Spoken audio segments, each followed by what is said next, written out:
The Woodland King and his hall. No one remembers the first time they saw the Woodland King. Not really.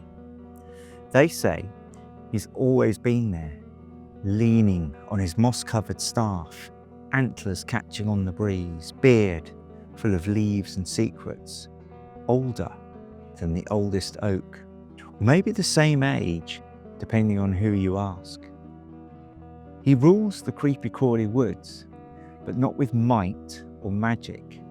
He rules the way the seasons do, quietly, inevitably, and with the wisdom to know that everything must change.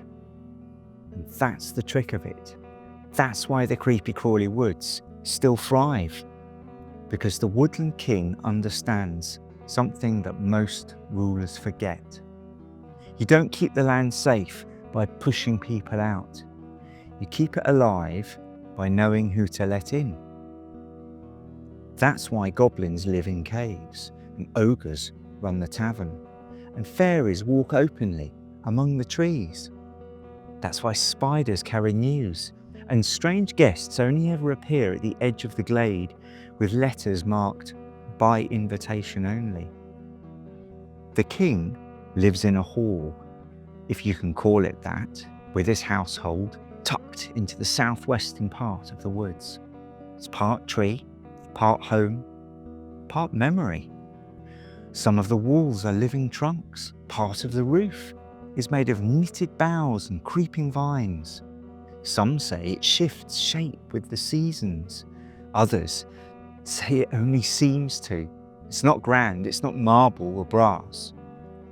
But the forest breathes with it, and the hall changes colour with the seasons, from spring greens and purples to fall wane golds and the late heavy ochre of sunset, from the bright colours of Midsummer's living butterfly wings to the frosted blues and crystallised whites.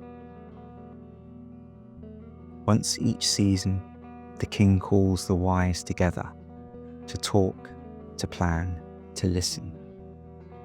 But once a year, on Midsummer's Eve, the talking stops and the music starts, because the Woodland King throws the best party in Owtdare.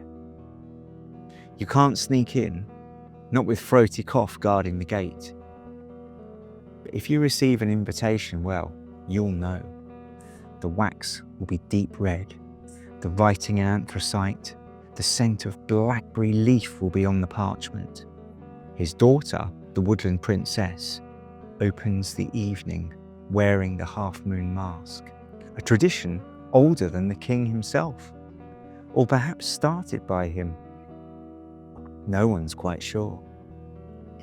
But if you've ever read the tale of Grindel and the half-moon mask, you'll know that even the best planned parties sometimes need a little goblin help. The Woodland King's cloak is made of leaves, changes with the seasons, just like he does. He knows that strength isn't about staying the same.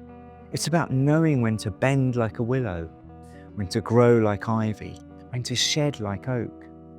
And that's why the woods are still standing, and why, if you ever find yourself in trouble beneath its boughs, you might feel someone watching, not unkindly, and if the breeze shifts just so, you might even hear him laugh. That was a tale from Owtdare, green with age and rooted in kindness. And if you're just joining us, there's a whole world to explore at Owtdare.com. You'll find maps, characters, and even links to some illustrated storybooks if you want to take the tales with you.